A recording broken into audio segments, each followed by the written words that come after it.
Hello, শুভ নববর্ষ আপনাদের সবাইকে। আমি জানি আমি একটু দেরি হয়ে গেছে, বাট আজকে 6 তারিখ আই থিঙ্ক বৈশাখ মাসে। যাই হোক, আমি রিয়া আবারও চলে এসেছি নতুন একটা ভিডিও নিয়ে। আজকে আমি নর্মাল একটা রেসিপি আপনাদের সাথে শেয়ার করছি, চিংড়ি দিয়ে খুবই সাধারণভাবে ঢ্যাঁড়সের একটা চচ্চড়ি বলতে পারেন, মাখা টাইপসেরও বলতে পারেন। যাই হোক, আমি রান্নার বিবরণ নিয়ে আপনাদের সঙ্গে কথা বলবো না, কারণ সবাই জানেন কি করে বানাতে হয়।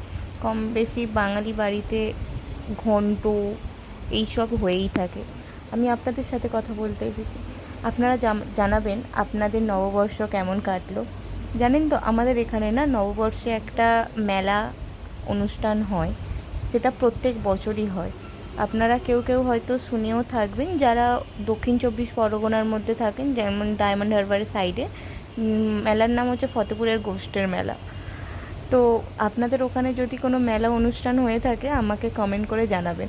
আর হ্যাঁ, আপনারা বলতে ভুলবেন না আমার এখন ভিডিওগুলো কেমন হচ্ছে। যাই হোক, আমি শর্টসে ভিডিও দিচ্ছিলাম, আমার মনে হলো, কারণ আমি শর্টসে ভিডিও দিতে আমি চাইছিলাম, টু বি ভেরি অনেস্ট, কারণ আমি ওইগুলো না ওই ভিডিওতে আমি পোস্ট করতে চাইছিলাম, বাট আই থিঙ্ক কোনো বাই ডিফল্ট ইউটিউবের ওইগুলো শর্টসে হয়ে যাচ্ছে।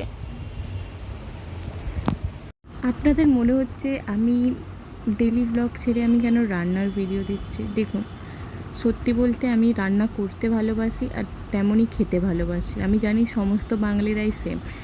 আর আমি কিছুদিন বাড়িতে এসেছিলাম, তো ভিডিওগুলো ছিল আমি মার সাথে রান্নাগুলো ভিডিও করছিলাম। আমি না ফার্স্টে নিজের মতো ভিডিও করছিলাম, তারপর সেকেন্ড দিন থেকেই মা আমাকে নিজে ডেকে ডেকে নিয়ে যাচ্ছিলো কি ভিডিও করবি না, ভিডিও করবি না। তো আমি ভাবলাম ঠিক আছে, সমস্ত রকমের ভিডিও দিয়ে ট্রাই করার চেষ্টা করছি, যেরকম রেসপন্স পাবো সেই দিকেই আমি ভিডিও করব। যাই হোক, আমি দেখছি রেসপন্সটা খাবারের দিকে বেশি, কারণ সবাই ফুডি, সবাই খাদ্যরসিক, বাঙালি খেতে সবাই ভালোবাসে। তাই আমি ভাবছি ফুডেই শিফট করব। হ্যাঁ, কতদিন করতে পারবো আমি জানি না, কিন্তু আমি করার ট্রাই করব।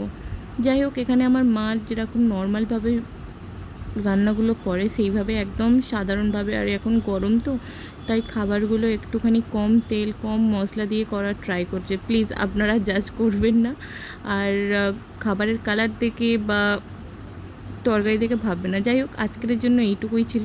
রান্নাটা কেমন হয়েছে আপনারা জানাবেন। টাটা।